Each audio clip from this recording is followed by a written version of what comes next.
Everyone, welcome back to my channel RMB EduTech. আশা ৰাখিছোঁ আপোনালোক সকলোৱে ভালে আছে আৰু আজি এই ভিডিঅ'টোত মই আলোচনা কৰিব লৈছোঁ খুব এটা গুৰুত্বপূৰ্ণ এনাউন্সমেন্ট আৰু এই এনাউন্সমেন্টটো কৰিছে মাননীয় মুখ্যমন্ত্ৰী ডাঙৰীয়াদেৱে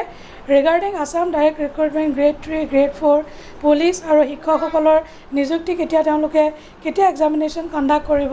ডেট এনাউন্স কৰি দিছে আৰু এটা খুব গুৰুত্বপূৰ্ণ এবাৰ তেওঁলোকে ডিসিশন লৈছে যে গ্ৰেড 3 আৰু গ্ৰেড 4 ৰ এক্সাম APSC এক্সাম যেনেকৈ কণ্ডাক্ট হয় তেনেকৈ হ'ব প্ৰথমতে প্ৰিলিমছ হ'ব দেন মেইনছ হ'ব দেন ভাইভা হ'ব সো এটা ভিডিও ক্লিপটো শুনো আহকচোন তেওঁ কি কৈছে কেতিয়া এক্সামিনেশ্যন ডেট দিছে আৰু কি এনাউন্সমেন্ট আহিছে এবাৰ শুনিলো আহক যাক আমি সমুকৈ এডিআৰই বুলি কম এডিআৰইৰ গ্ৰেড 3 পোষ্টসমূহৰ পৰীক্ষা 15 22 আৰু 29 সেপ্টেম্বৰত অনুষ্ঠিত হ'ব মই আকৌ এবাৰ কৈছো যে গ্ৰেড 3 পোষ্টসমূহৰ বাবে ইন্টাৰভিউ 15 22 আৰু 29 সেপ্টেম্বৰত অনুষ্ঠিত হ'ব এই পৰীক্ষা এবাৰ লোকসেৱা আয়োগে পতা পৰীক্ষা আৰ্হিত হ'ব প্ৰথমতে প্ৰিলিমিনাৰী পৰীক্ষা হ'ব তাৰ পিছত মেইনছ হ'ব আৰু মেইনছৰ পিছত আমি ভাইভা প্ৰক্ৰিয়াৰ মাজেৰে আমি সমগ্ৰ ইন্টাৰভিউ প্ৰক্ৰিয়াটো সমাপ্ত কৰিম প্ৰিলিমছ এক্সাম তৃতীয় শ্ৰেণীৰ পদসমূহৰ বাবে 15 22 আৰু 29 সেপ্টেম্বৰত অনুষ্ঠিত হ'ব আজি আমি জুলাই মাহত আছো মই আশা কৰোঁ যে আমাৰ শিক্ষাৰ্থীসকলে চাকৰি প্ৰাৰ্থীসকলে যাতে পঢ়া শুনা আৰম্ভ কৰে ঠিক সেই ধৰণে চতুৰ্থ শ্ৰেণীৰ বাবেও আমি একেটাই ব্যৱস্থা হাতত ল'ম প্ৰথমতে প্ৰিলিমছ তাৰ পিছত মেইনছ আৰু তাৰ পিছত ভাইভা ফচি গ্ৰেড 4 বা চতুৰ্থ শ্ৰেণীৰ পদৰো প্ৰিলিমছ 20 আৰু 27 অক্টোবৰত অনুষ্ঠিত হ'ব আমাৰ গ্ৰেড 3 প্ৰায় 7500 পোষ্ট আছে আৰু গ্ৰেড 4ত প্ৰায় 4500 বা আৰু অলপ 100-200 বেছি ইমানখিনি আমাৰ পোষ্ট খালি হৈ আছে এটা স্বচ্ছ নিযুক্তি প্ৰক্ৰিয়াৰ মাজেৰে আমি এই পদখিনি পূৰণ কৰিম যতে মই যাওঁ তাতে আমাৰ আৰক্ষীত আবেদন কৰা লৰা ছোৱালী সকলে মোক সুধি থাকে যে দাদা মামা পুলিচৰ ফিজিক্যাল ইন্টাৰভিউ কেতিয়াৰ পৰা আৰম্ভ হ'ব আমি অসম পুলিচত 6434 টা পোষ্টৰ বাবে আবেদনৰ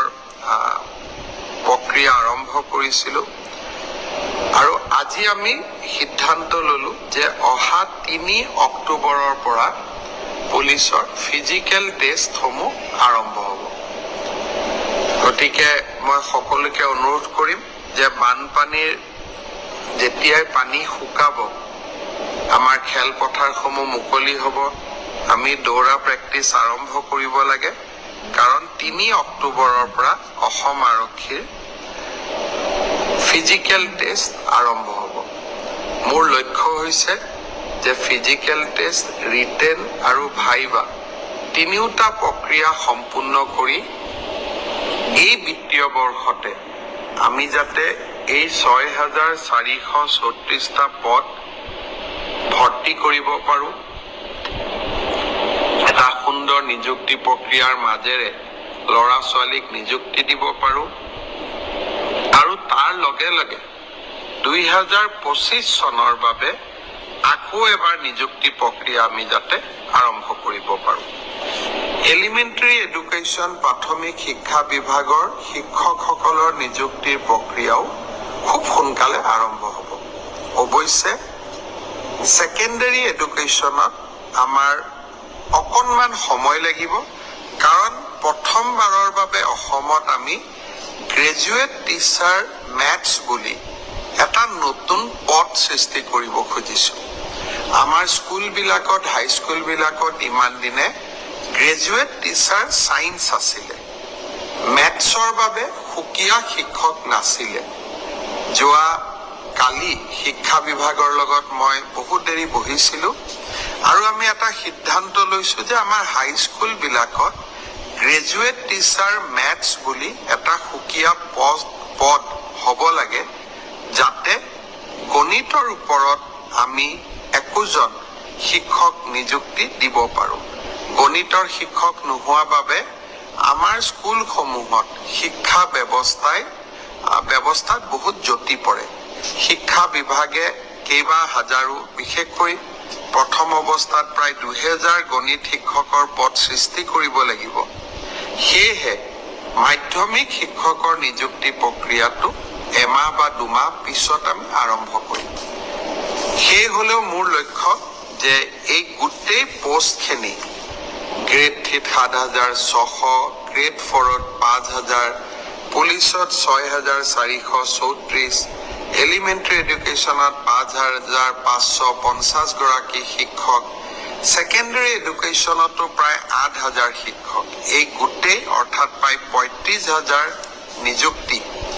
আমি মাৰ্চ মাহ বা এপ্ৰিল, বিশেষকৈ বহাগ বিহুৰ আগতে আমি শেষ কৰিব খুজিছোঁ।